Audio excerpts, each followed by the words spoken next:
మనందరికీ ఇష్టం ఆదివారం, అంతకు ముందు వచ్చేది శనివారం. సరిపోదా శనివారం గురించి కొంచెం తెలుసుకోకుండా ఎలా వెళ్ళిపోతాం ప్రోగ్రాంలోకి. సో ఒకసారి నాని గారిని ఆ విశేషాలు అడుగుదాం. నాని గారు, సరిపోదా శనివారం అంటే మేము దీన్ని ఎలా ఊహించుకోవాలి? సరిపోదా శనివారం అనేది మొట్టి పేరు వింటే వేరు, కానీ బట్ ఆల్రెడీ మీకు పోస్టర్స్, ట్రైలర్ ఇవన్నీ చూస్తే మీకు అర్థమైపోయి ఉంటుంది. ఇట్స్ అన్ యాక్షన్ ఫిల్మ్ అండి. యాక్షన్ అయినా వెరీ ఏమంటారు, మనకి చిన్నప్పుడు ఫిల్మ్స్, యాక్షన్ ఫిల్మ్స్ చాలా హంబుల్గా ఉన్నాయండి, చాలా సింపుల్గా ఉండేవి. అది రాను రాను ఐ థింక్ మెల్లగా just action action action first నుంచే హీరో లాగానే అలా ఎక్కువ ఫిల్మ్స్ వచ్చినాయి. అవి కూడా కొన్ని చాలా బాగుంటాయి కానీ సో బట్ మనం అది మిస్ అవుతున్నాం కదా. నాస్టాల్జియా, చిన్నప్పటి యాక్షన్ ఫిల్మ్స్ ఎలా ఉండేవి, ఎంత సింపుల్గా ఉండేవి కానీ చాలా ఎక్సైటింగ్గా ఉండేవి, ఎంగేజింగ్ ఉండేవి. వాళ్ళతో పాటు నవ్వేవాళ్ళం, వాళ్ళతో పాటు ఏడ్చేవాళ్ళం, థియేటర్లో చూసినప్పుడు ఒక ఇమోషనల్గా రిలేట్ అయ్యేవాళ్ళం. అలాంటి సినిమా సరిపోదా శనివారం అండి. అండ్ బేసిక్గా శనివారం రోజు మాత్రమే కోపం చూపించగలిగే ఒక కుర్రాడి కథ. బేసిక్లీ సూర్య అనేవాడు వాళ్ళ అమ్మకి ఇచ్చిన మాటకి, అంటే వాడుకున్న యాంగర్ మేనేజ్మెంట్ ఇష్యూస్ని కంట్రోల్ చేసుకోవడానికి వాళ్ళ అమ్మ చెప్పింది ఏంటంటే, సరే కోపం చూపించి కావాలంటే కానీ వారంలో ఒకరోజు మాత్రమే పెట్టుకో, ఆ రోజు మాత్రమే కోపం చూపించని ఒక చిన్న condition పెట్టిందమ్మ.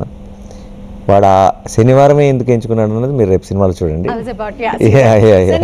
Why Saturday is a nice thing అంటే ఇంకా అన్నీ ఇక్కడే చెప్పేస్తే ఎందుకని, అది సినిమాలో చూడండి, చాలా బాగుంటుంది. అది చాలా beautifully written by Vivek Athreya.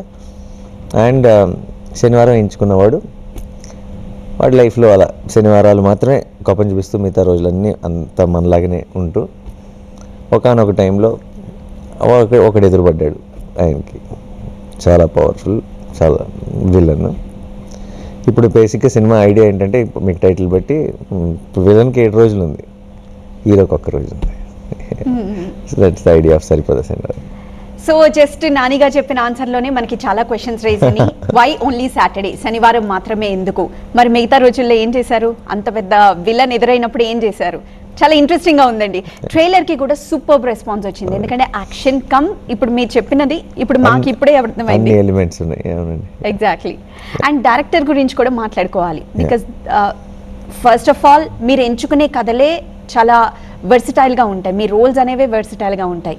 అలాంటిది డైరెక్టర్ కూడా మీ దానికి రీచ్ అవుతూ ఆ వెర్సిటాలిటీ చూపించాలి. సో ఎంత డిఫరెంట్గా మిమ్మల్ని ఈ మూవీలో చూపించారు? Vivek is a terrific writer అండి, చాలా చాలా మంచి writer. And with new generation body basically. So ఈ రెండు I think it's a great mix.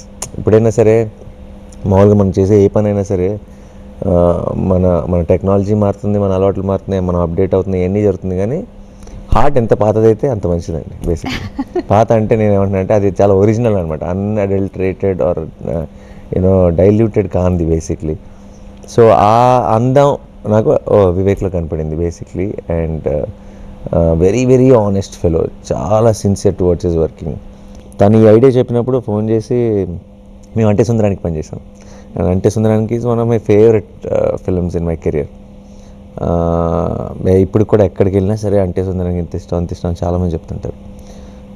So నాకు దాని తర్వాత ఏదైనా జానర్ షిఫ్ట్ అవ్వాలి, ఏదైనా అన్ఎక్స్పెక్టెడ్గా ఏదైనా చేయాలి వివేక్ ఆత్రేయతో అనుకున్న టైంలో సరిపోదా శనివారం ఐడియా పిచ్ చేశాడు. ఇది పర్ఫెక్ట్, ఇది మనం మళ్ళీ కలిసి సినిమా చేస్తే ఇలాంటి సినిమా చేయాలనుకో.